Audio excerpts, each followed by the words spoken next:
Ok, bonjour, Marilyn.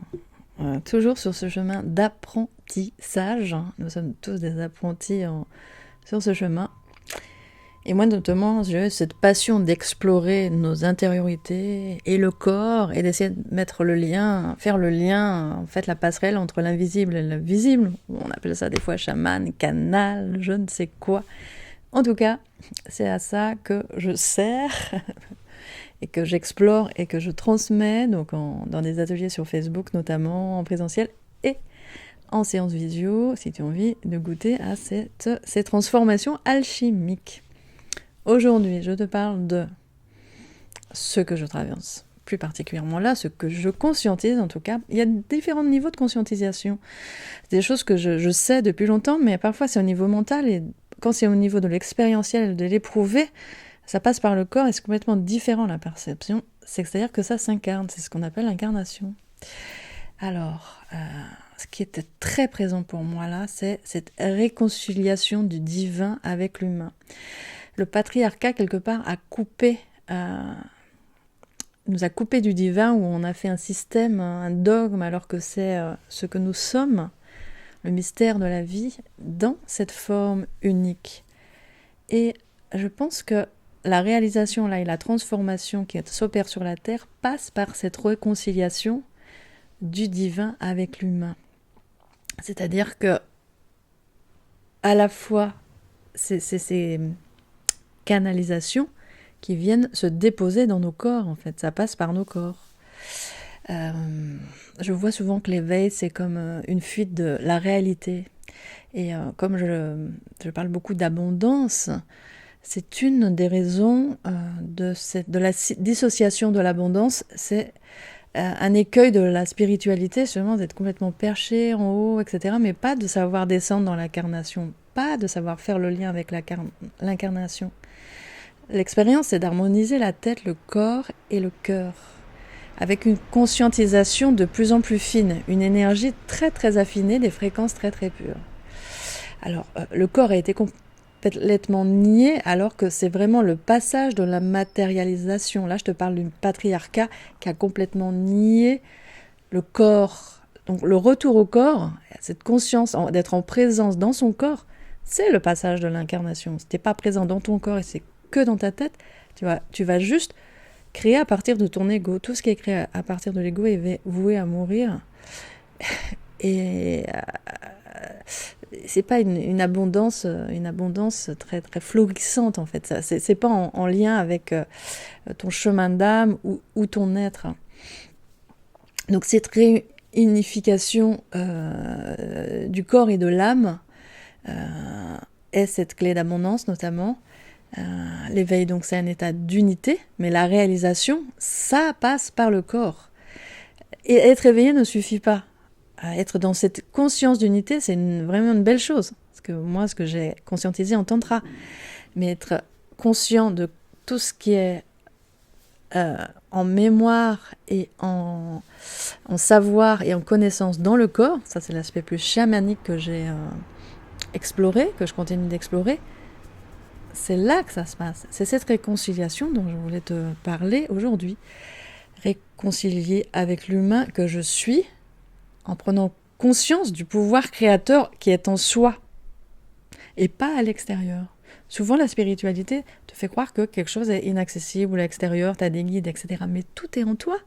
Tu ramènes tout en toi. C'est ça qui est déjà dedans qui va pouvoir se créer. C'est pas quelque chose qui est complètement à l'extérieur. Ça te donne l'illusion que tu es séparé et que c'est complètement inaccessible. Et donc, tu peux pas créer, tu peux pas manifester.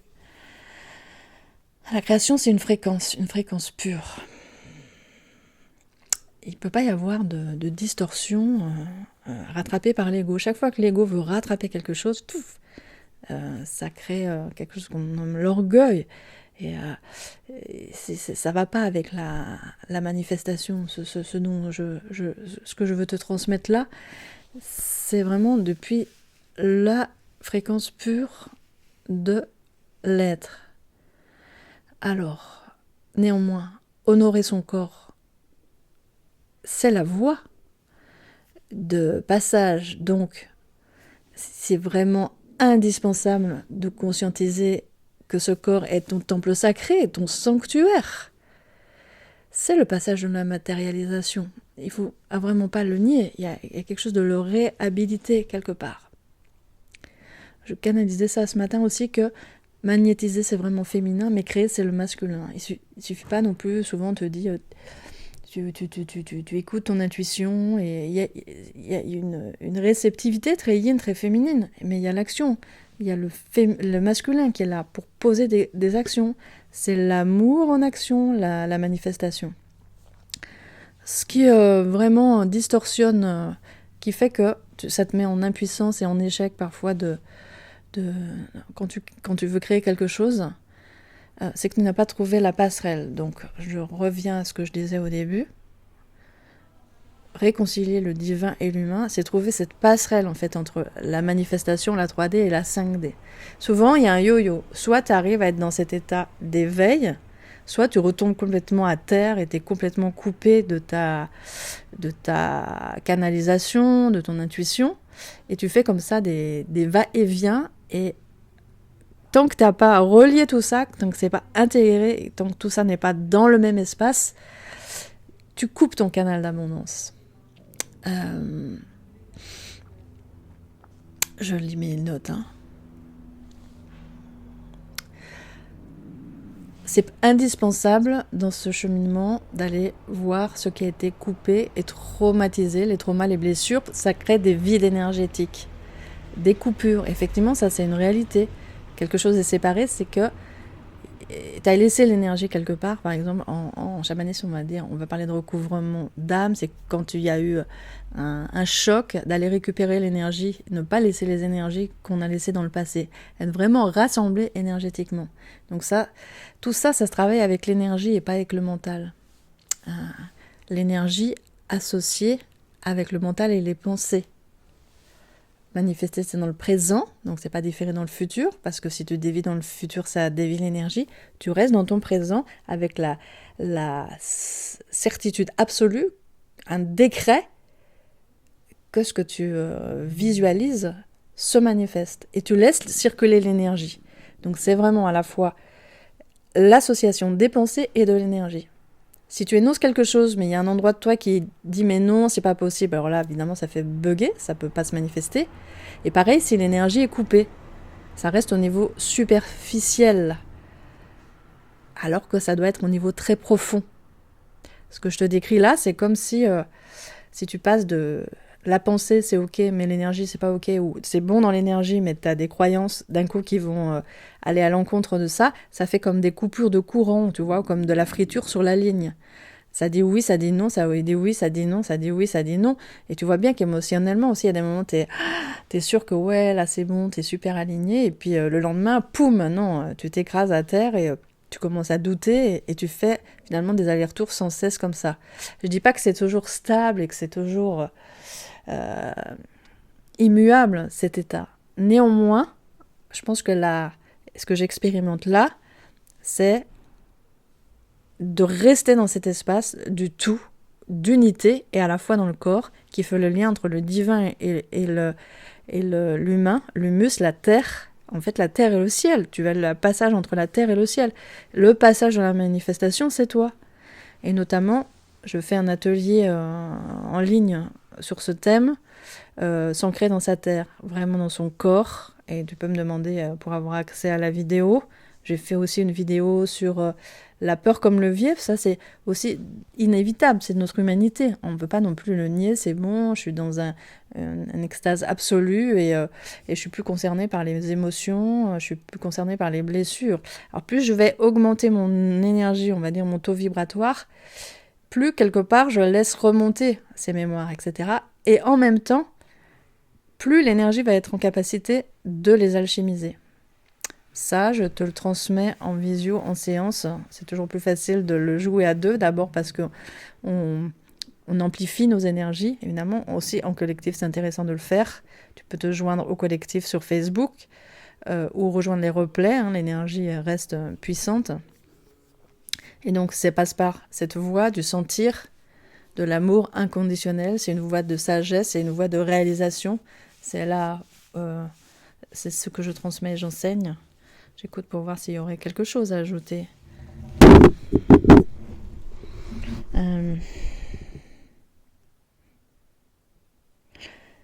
Bien sûr, il y a le cœur dont je n'ai pas parlé qui souvent se ferme pour éviter de sentir, de recevoir ce qu'il ne veut pas. Apprendre aussi à garder son cœur ouvert, indispensable. Apprendre à garder son cœur ouvert, c'est savoir aussi réguler son système quand on a des chocs émotionnels, des choses qui viennent un peu nous perturber. Savoir en fait se remettre sur cette fréquence et cet alignement, garder ce mouvement énergétique qui circule. Hein. Quand on parle d'argent notamment, c'est une énergie qui circule, donc laisser en circulation. Tout est énergie. Et tout est voué à circuler simplement. La manifestation, c'est une circulation d'énergie qui va se déposer et se cristalliser là où tu le veux. Alors bien sûr que tu vois que tu arrives à créer, tu as ton pouvoir créateur parce que tu arrives à créer les situations, des fois dans des boucles ou des transgénérationnelles que tu essayes d'éviter. Donc inversement, si tu inverses le process, voilà, c'est comme si tu te focuses sur ce que tu veux pas, tu vas créer ce que tu veux pas, ce dont tu as peur, ce qui n'est pas résolu à l'intérieur de toi. Si tu crées vraiment sur cette fréquence pure, sans dévier ton canal par des pensées qui vont aller contre, et donc ça demande une très grande puissance énergétique de garder ce cap, ce focus, sans dévier, sans douter. On appelle ça la foi absolue aussi. J'espère que ça t'a éclairé, cette petite capsule. Pour aller plus loin dans cette exploration, participe aux ateliers. Ils sont très accessibles financièrement. Il y a plusieurs formules, il y a plusieurs types de process. Il y a le Mindset aussi 717 qui est en accès libre sur un cercle Facebook qui aussi permet de changer son mindset, de rééduquer finalement son système. Voilà, il y a plein de facettes que j'accompagne et en one-to-one, en visio, évidemment. Merci de ton écoute et bonne chance sur ta voie d'apprentissage.